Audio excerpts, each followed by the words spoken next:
شیخ شمشو عالدین صواب رحمۃ اللہ علیہ جو خادم ہے حرم نبی صلی اللہ علیہ وسلم کے راسی تھے کہ کہتے ہیں کہ میرے ایک مخلص رفیق تھے جو امیر مدینہ کے یہاں بہت کثرت سے آتے جاتے تھے، اور مجھے بھی جس قسم کے کام پیش آتے انہی کو ذریعہ سے امیر تک پہنچاتا تھا۔ ایک دن وہ رفیق میرے پاس آئے اور کہنے لگے کہ آج برا سخت حادث پیش آ گیا۔ میں نے کہا کہ کیا ہوا؟ کہنے لگے کہ حلب کے رہنے والوں کی ایک جماعت میرے کے پاس آئی، امیر کے پاس آئی ہے، اور بہت سا مال رشوت کا امیر کو اس لیے دیا کہ وہ حضرت شکیر رضی اللہ عنہ آزمائن کے مباح کی اقبام کو یہاں سے لے جانے کے پر مردود دے۔ امیر نے اس کو قبول کر لیا ہے۔ شیخ صاحب رحمۃ اللہ کہتے ہیں کہ یہ خبر سن کر میرے رنج کا انتہائی نہ رہی۔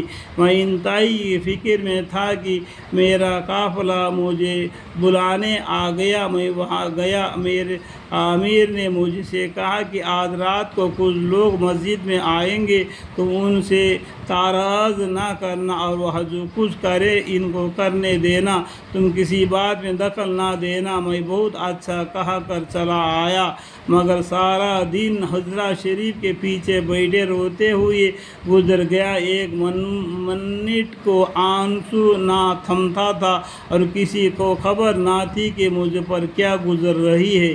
آخر عشاء کے نماز سے فارغ پر جب سب آدمی چلے گئے اور ہم نے کوڑا وغیرہ بند کر لی تو بابو السلام سے کہ یہ دروازہ میرا کے گھر کے قریب تھا۔ لوگوں نے دروازہ کھلوا کر اندر آنا شروع کیا۔ میں ان کو ایک ایک کر کے چپ کے گن رہا تھا۔ 40 آدمی اندر داخل ہوئے، ان کے ساتھ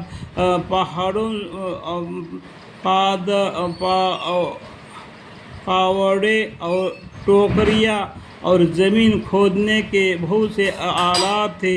وہ اندر داخل ہو کر حجرہ شریف کی طرف کو چلے۔ خدا کی قسم منبر تک بھی نہ پہنچے تھے کہ ایک دم ان کے سارے ساز و سامان کے زمین نگل گئی اور نشان تک بھی پیدا نہ ہوا۔